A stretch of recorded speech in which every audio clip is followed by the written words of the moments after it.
to introduce Bobby, but I'm afraid I'm going to show my age really, really badly, and I had hoped we really weren't going to talk about age.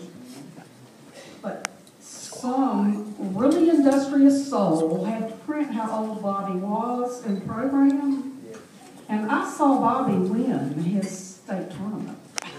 And I was not a brand new teacher at the time. So, I'm afraid I'm showing my age as I get up here to introduce Bobby this evening. I don't know how many of you know Bobby Lloyd, because Bobby is a very quiet and gentle giant of a man.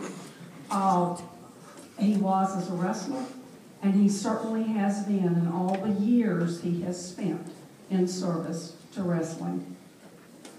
I'm going to need to refer to my notes a little bit, and with age, sometimes your eyes also go. I wanted to give Joe Little's quote as he said it. "You will have to search long and hard to find someone who cares about kids more than Bobby. More than wrestling success, he cares more about bringing out the best in young people and helping them realize their own potential on and off the mat." And I think that probably says more about probably all of the people in this room than anything else can. Because to me, that is what wrestling is all about.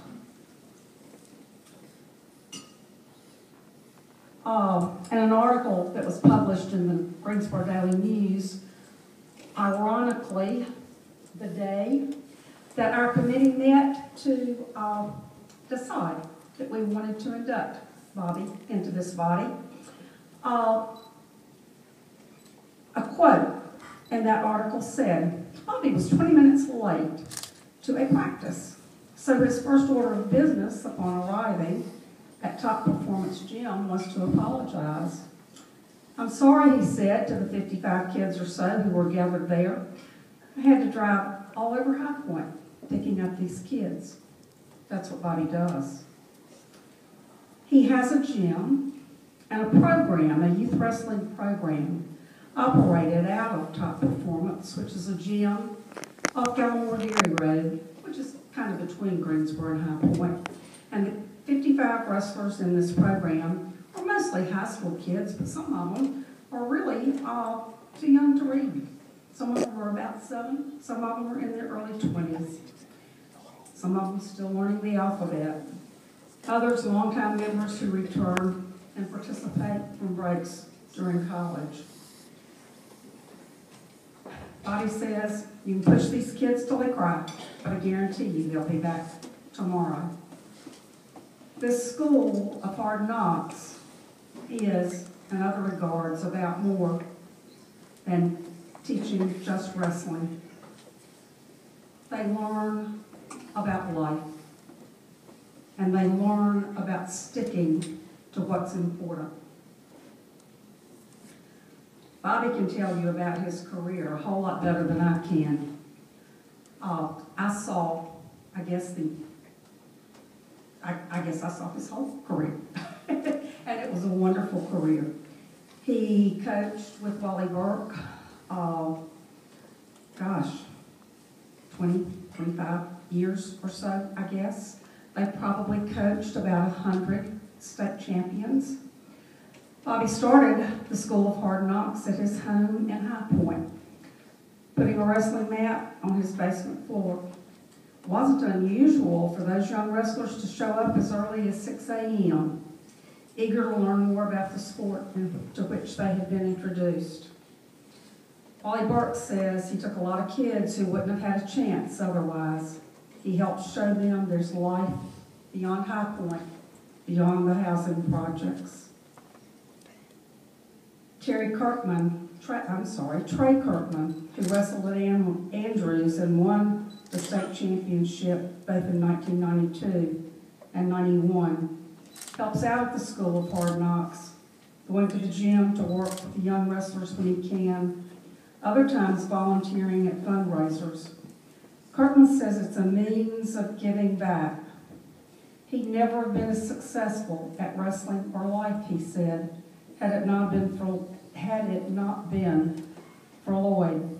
I became a state champion because I worked with him, Kirkman said. He wasn't always easy. He's a hard-nosed coach.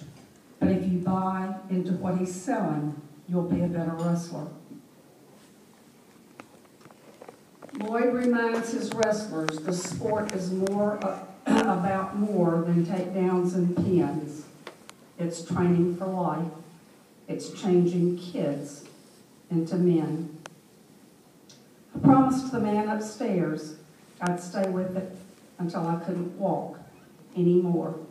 I feel I'm making a difference.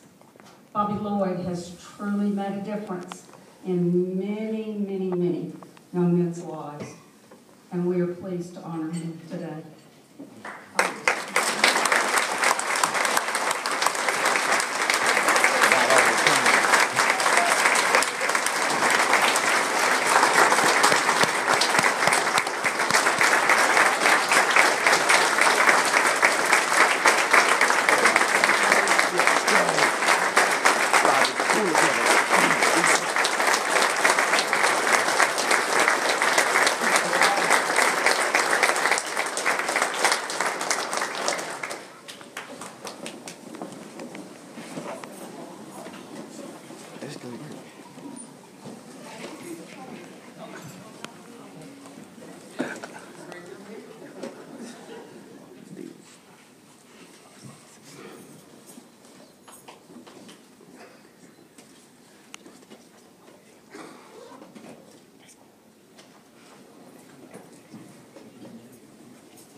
Get up, like more crowd down the started.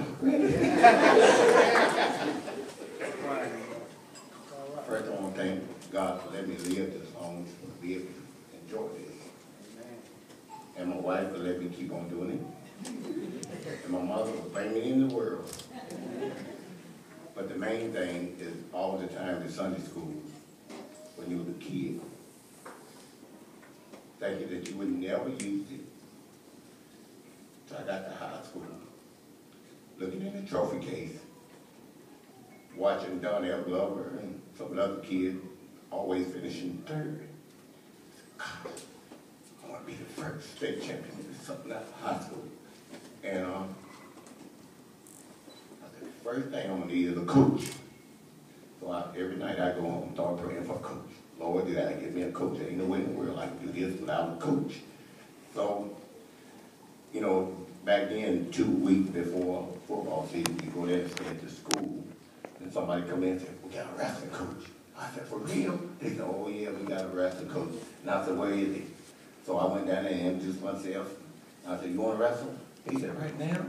I said, right now. He said, you won't get me fired on the first day.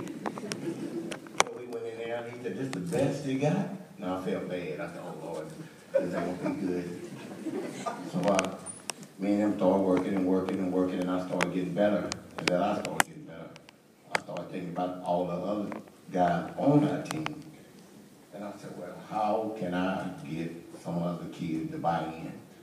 So I went back home and started praying again. How I'm going to get to each and one of them. And the Lord talking about one at a time, one at a time.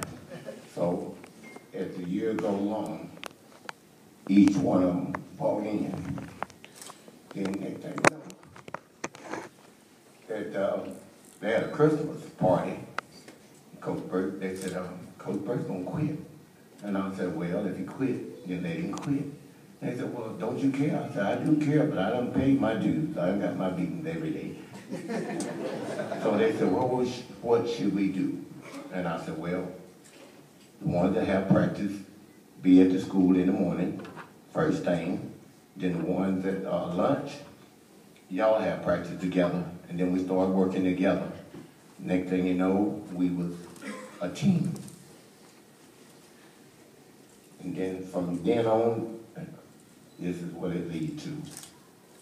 And then one day we was going to, coming from a tournament. And I said, asked the coach, I said, you rich? And he said, how do you figure that? I said, well, there's 6 of us in this car. And you done paid all our way, paid all our lunch, so you gotta be rich. And he said, no, I ain't rich. Don't worry about it. When you get grown, you're gonna be doing the same thing. I said, ain't no way in the world I'm gonna work all week and give my money to a bunch of kids. He said, you just watch and see. And I reckon about 2 years ago, I went down there where he lived and said, appreciate the curse you put on me. But thank you for all the people that showed up, all the people that I coached against. I love you. And thank you all.